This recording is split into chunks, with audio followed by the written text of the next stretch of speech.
This is WCN, the Whole Care Network.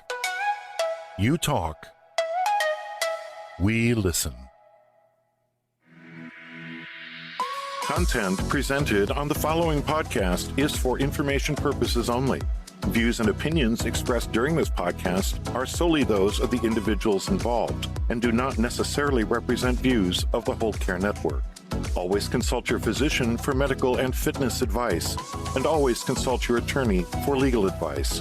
And thank you for listening to the Whole Care Network.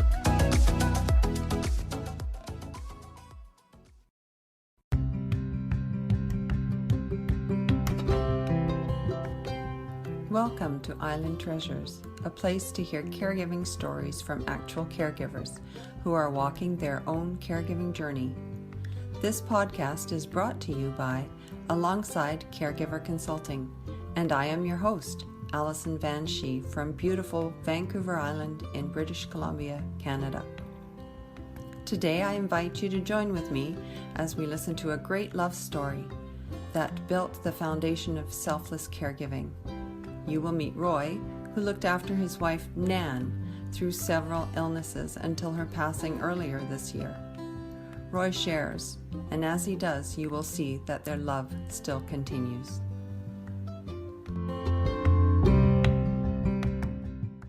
Good morning, Roy. Thank you for joining me today and sharing with our listeners the journey that you embarked on as a caregiver for your wife Nan. How did your journey begin? Well, first of all, I'm going to tell you that I've known Nan for many, many years. When I first met Nan, I was a senior in school.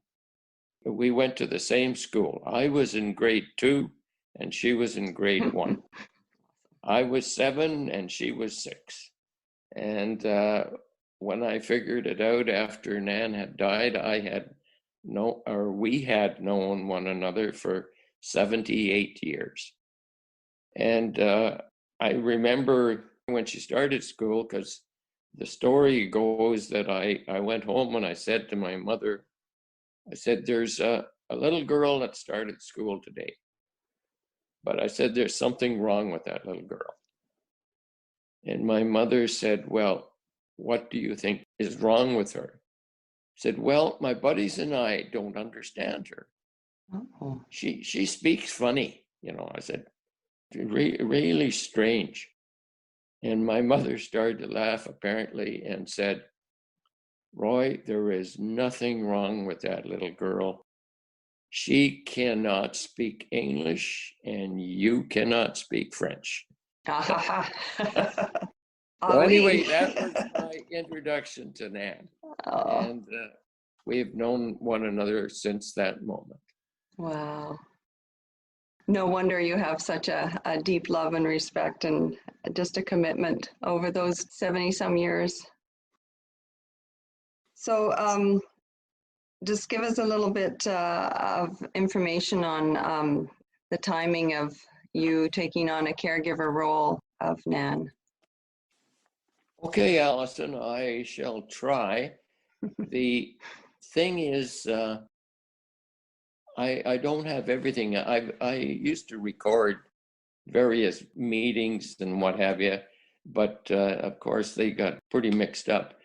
But it would seem to me that Nan's dementia began about 2010, or that's when we begin to notice it, because of the fact that I had a record of myself going to a dementia workshop in the fall of 2011.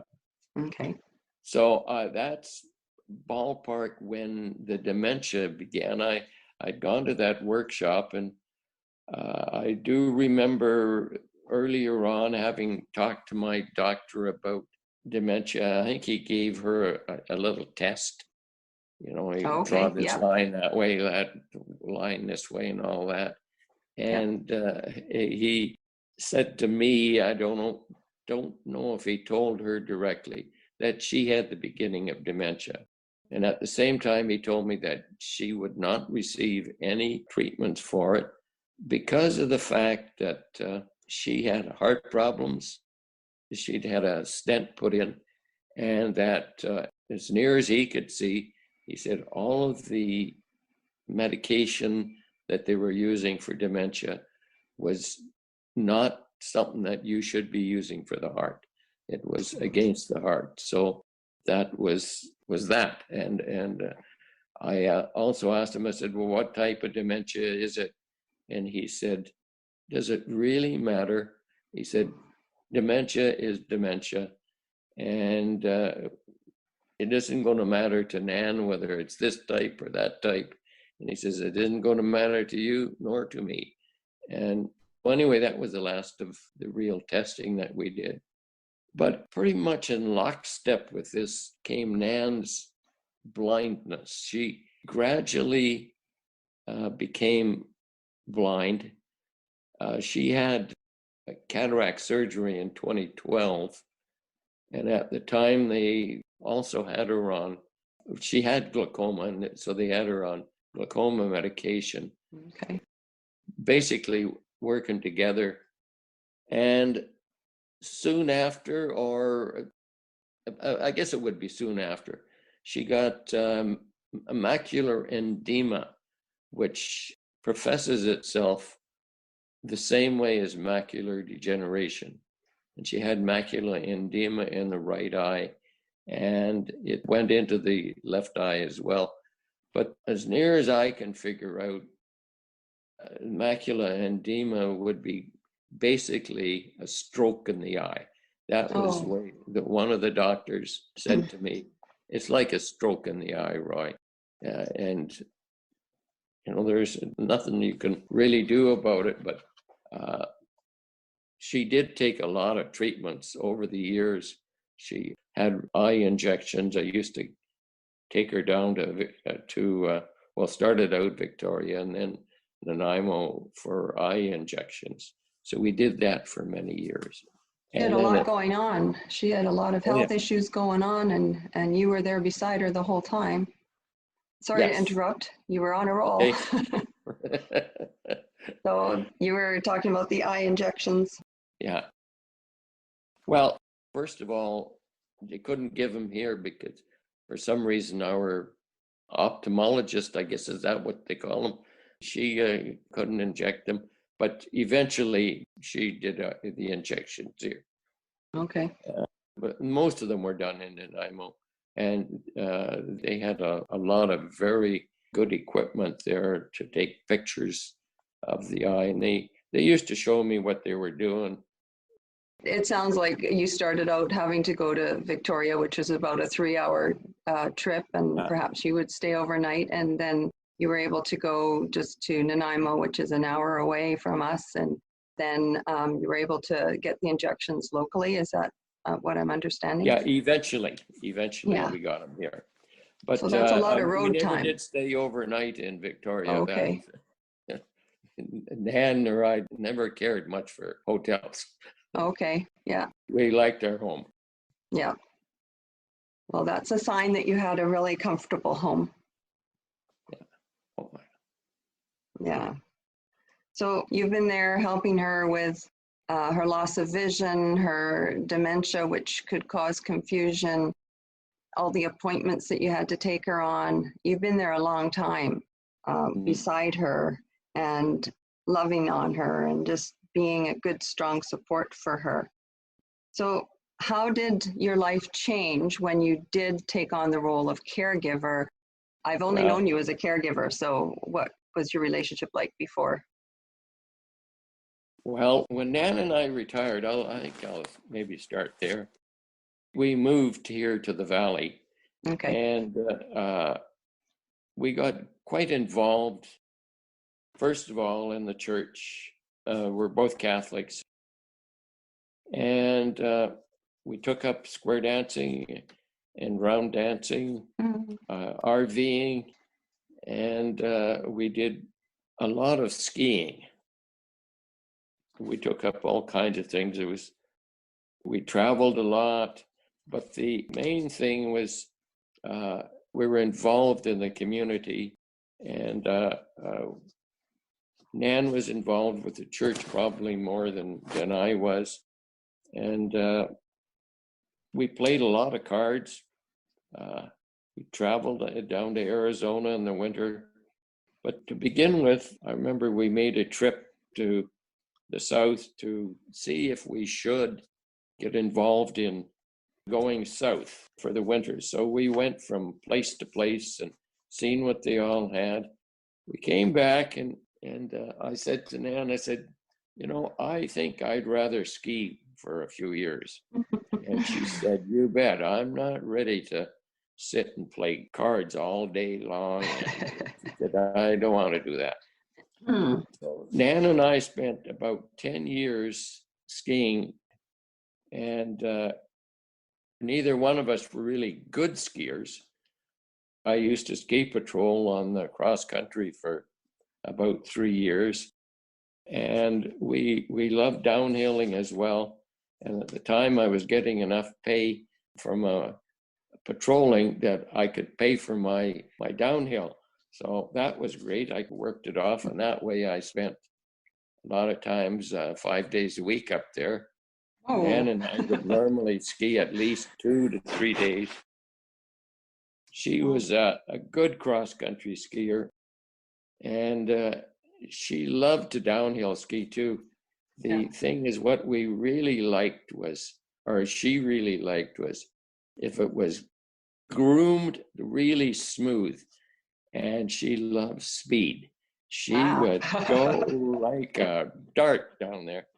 And if I didn't start out right behind her, I couldn't keep up. Oh, is that a symbol for your marriage too? No. I don't know about that sounds fun. Did you ski at Mount Washington? Yeah, well, that was all of the skiing we did was there. Oh, so it was locally. We had done some skiing before that, cross country, all across Canada. Oh, okay. And but not so much. But here, when we got here, we skied a lot. So you had a very danced a lot. We square danced. We were all over the place square dancing. It was a great life. We were really happy. And very active, very involved. And it is no surprise to me that you chose not to go and be snowbirds down in the States, especially since you really like being at home and you could be at home and then go skiing. So that's perfect. The winters down there did come in when we got so that skiing was not so much fun anymore. Okay. Then we went south for years and really enjoyed it. And that was the RVing. Yeah. So a very active time together, a very solid relationship with Nan racing down the hill and you having to keep up with her. And then the diagnosis came and your life changed and you were doing trips down to get medications and treatments. And what was the life like in the home? How did that change for you and Nan? Well, everything is so gradual. You just had to adjust. When the vision got worse, we just made sure that all the furniture was not moved. It always stayed in the same place. Right. And she got around pretty good. And you got to remember that a lot of this is very gradual. Like the skiing and what have you. She could ski for a while, and even with the vision loss and as the dementia increased, she could ski for a while, but gradually we lost interest. And as far as going south, when the vision left, she pretty much didn't want to go down there anymore. And we did go back and stay for a month or so one winter in somebody else's rig. We used to pull our own down there. And where were we going there, Alison? I was asking how things were in the home, and you said, like, with the vision, you made sure that the furniture stayed put, so she had her landmarks where she could walk around the furniture and know where things were. And how else did you adapt to the vision loss in the home? Well, gradually she could do less and less at the stove. It got to the point where I wouldn't allow her to turn the stove on. And she understood that she shouldn't do that. And, that's where it gradually, I had to do more and more of the cooking. And if the truth be known, I should have been fired. Oh dear. Because I am not a good cook. I'm doing most of my own cooking, but I'm other than what the kids freeze and leave for me or stuff like that.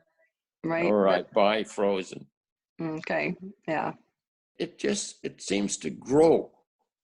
It's like you say was nothing, it isn't like turning a switch off and on. It's a gradual thing. It's like using a gradual switch. The dementia gets worse, the blindness gets worse, and you get so some days I wouldn't even realize that she's blind or that she has dementia. But it just gradually happens. There was nothing real sudden. And even before she died, she still knew me up to a day or so before she died. Wow. Would you mind sharing a little bit about how she was in the home and failing, and you were able to look after her until the final days? Would you mind sharing a little bit about that? Okay, I think what I'll do is I'll just tell you that the reason she wound up in hospital is because she fell in the home, and I didn't have her restrained in a chair. And I have since, you had sent me some information on that, Allison, and that helped me a lot. And I went and talked to, as I mentioned, I would probably go and see my priest, and of course he said, there is not your fault, Yeah, so he was supporting you. Right, you were blaming yourself. You were blaming yourself for her falling, and it was something that was going to happen regardless. And you were beating yourself up a little bit about that, if I can share that. Yeah. So. Well, the doctor, he told me, he says, because I said to him, this could have been prevented if I had. And I had. And he said, well, that's fine. He said, you beat yourself up for a while. If you want, you go right ahead. But he said, remember, Nan needs you now more than she ever needed you. So you just beat yourself up for a little while. He said, and when you're done, you go ahead and look after Nan. And step back up to the plate. Yeah.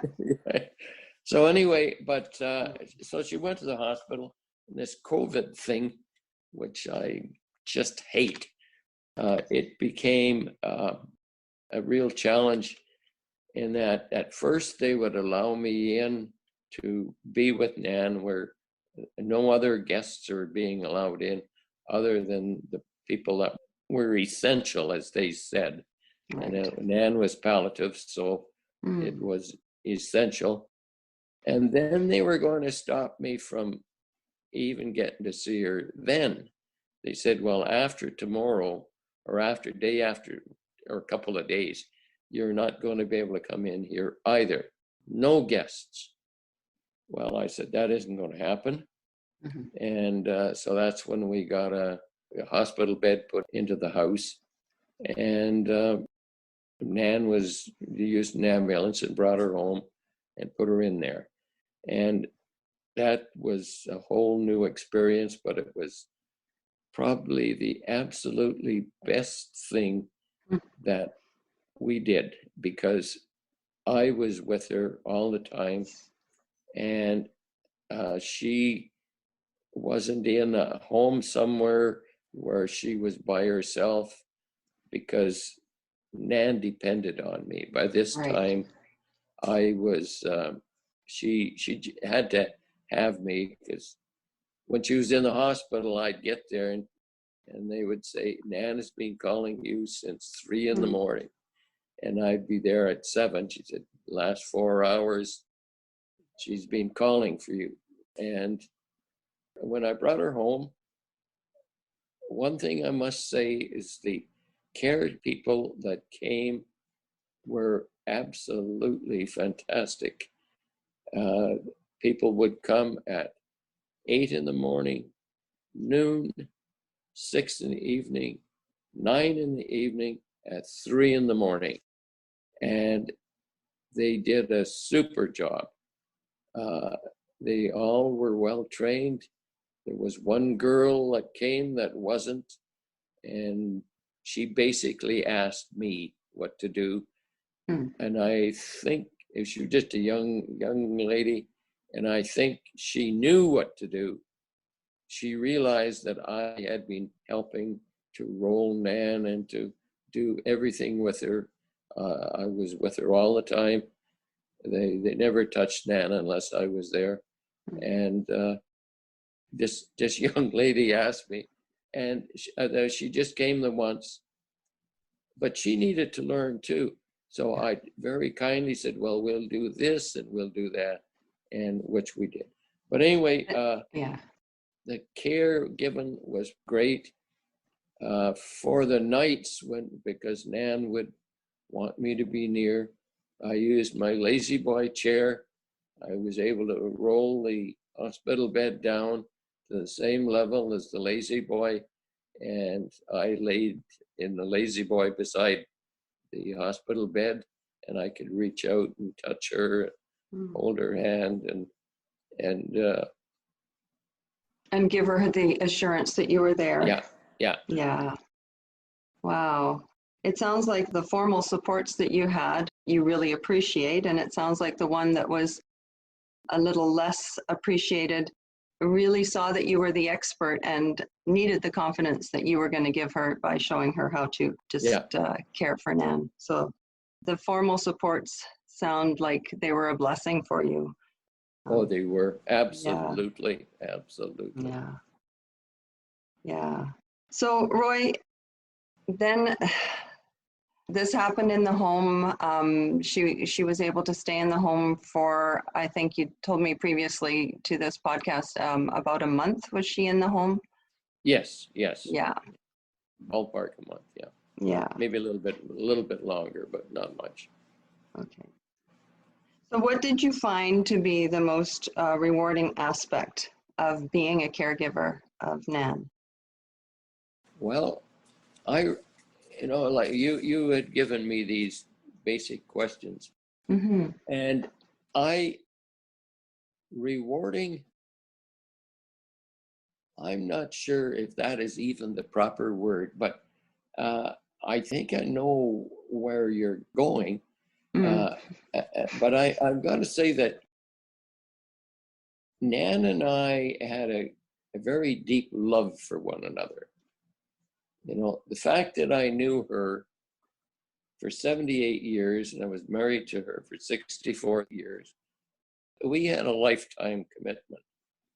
And it really amounted to, there was no rewarding. It was just that there was nothing that I wouldn't do for Nan. And she knew it. And I knew that if the tables were turned, she would do that with me. And what I also learned as things went south on her, everything started to go wrong, is that I had to understand that I must stay healthy, and my cognizance must be good, because as long as I was healthy, I could look after her. As long as I had the wherewithal of the intellect to do it and the physical ability. Otherwise, I couldn't. In fact, I remember one time phoning my son up and saying, would you come and get my bicycle? And he said, why? I said, I'm scared I'm going to get on it and ride it. Because which he did. He's a cyclist. he said, well, I'll bring it back someday, which he has. Oh, good. But I don't ride it anymore because now my balance is too poor to ride. And I'm thinking of getting a three-wheeler. But anyway, I found also after Nan had passed that, yes, she needed me, but I needed her as much as she needed me. And that was very satisfying to me. That's just a testament to your marriage and your relationship. Yeah. Just so committed, so in love, I think. Yes, we were. That's what comes through. But when I think about that, just exactly what you said, is we fell in love early on, but the strength of that love wasn't as strong day one as it was when it ended. Well, it's never ended. It never will end. But when Nan left, we loved one another more than we did when we first got married, I believe. Wow. A stronger bond. Yes. Yeah. Yeah. You grew in your love. Yeah. Yeah. Wow. That's and amazing. I'm really pleased and happy about that. That is one thing that I'm really happy about. Yeah. So you did talk about how you recognized the need to look after yourself, your own health, your cognition, just keeping sharp. And I do know that at one point you were able to come to the support group. And what other supports did you have that did help you stay healthy? Well, when the church was open, I got a lot of support from the church in that I would bring Nan there with me, and we were always welcomed with open arms. And I used to help with the coffee after Mass, on the 10:30 Mass.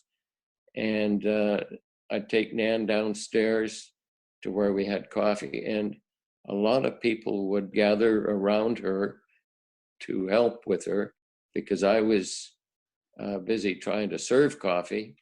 It was just one of the things I did. And that support was there. Family would come as much as they could. For example, when we had our 60th wedding anniversary, we rented a place on Cortez Island. It was a great big place, and every one of the family came. Of the children and grandchildren and their wives, and we spent a whole week there. Wow. Canoeing, kayaking, and drinking good wine and telling stories. And Nan was just in her glory. She had her children. Nice. And that was one of the best things that I had done in many, many years. And what an amazing memory for you to treasure. Like, that sounds wonderful. I get the sense that Nan really appreciated, and I always use this term, when her nest was full, when all of her little birds were home and she had her nest full. And it's a joy. That's right. Yeah, that's so cool. And every year since then, because she had dementia then, quite bad, and her blindness was getting worse, but we were in a 3-story building, and we had the top bedroom, which was the suite, I guess, and the penthouse. And she was able to find her way down. It's not that I would, if I seen her, of course, I get pretty excited and would run up and get her, but she would come down on her own. She'd feel her way along the walls, and to be with her children, and she didn't want to bother me. There you go. So that was your 60th wedding anniversary. And was the anniversary this year the date of the memorial? Yes. When Nan died, like this COVID, Yeah. I would like to take and nail it somewhere bad, because it has caused me a tremendous amount of pain. Yeah. One of the things that the COVID did was 3 of my children never got home to say goodbye to their mother, and only one of them could say goodbye, and he lives in Campbell River. And I had to look after Nan completely alone most of the time. You know, when I didn't have the support people in here, and they only come for a few minutes at a time, because they actually have a very large amount, a large amount of people to look after. But they would not come for very long. And I got so tired at times that I thought I would fall down.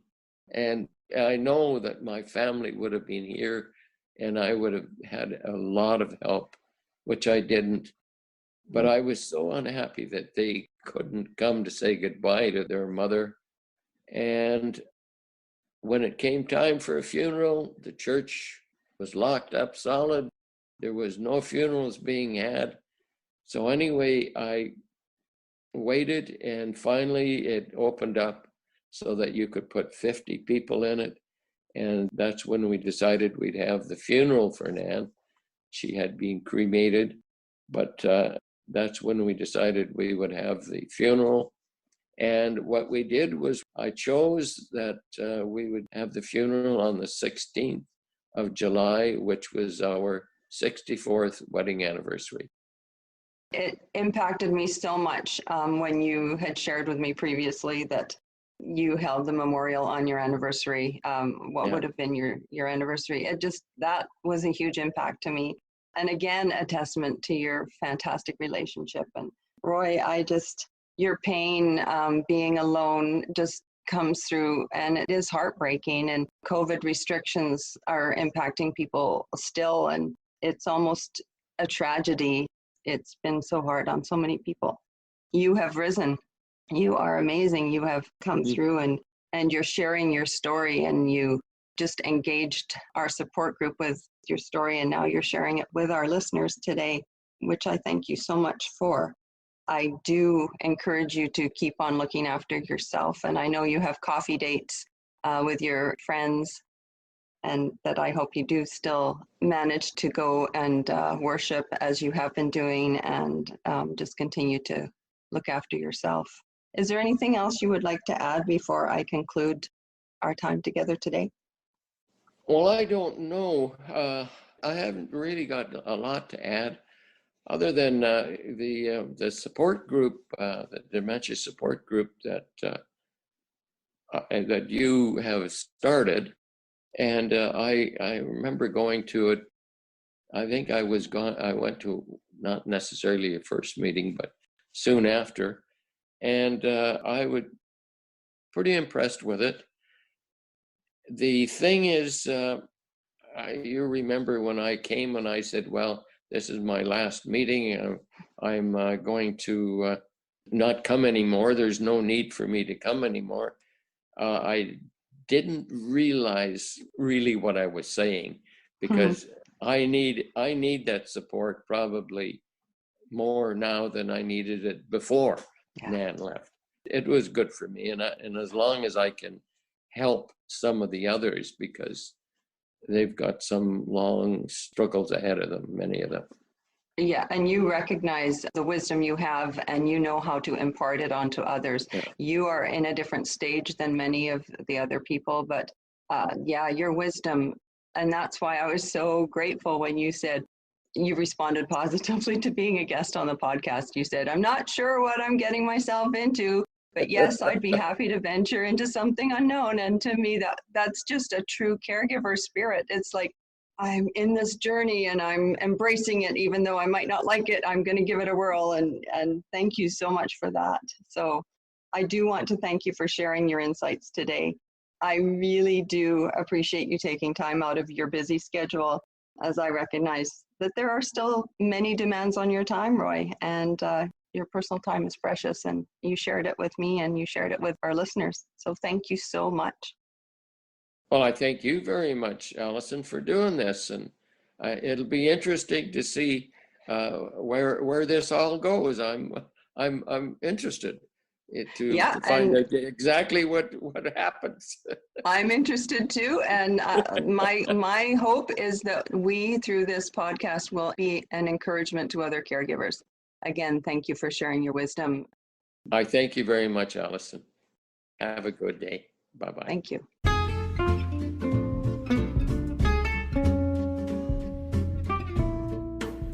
If you are listening to this podcast and find yourself in the midst of your own caregiving journey and need some supports, tap into Alongside Caregiver Consulting as a resource at www.alongsidecaregiverconsulting.ca or on Alongside Caregiver Consulting's Facebook page.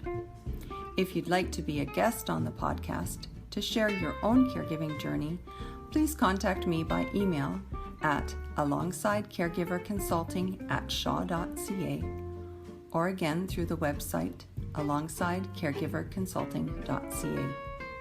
And thank you for tuning in today to listen to the podcast. I hope you enjoyed it.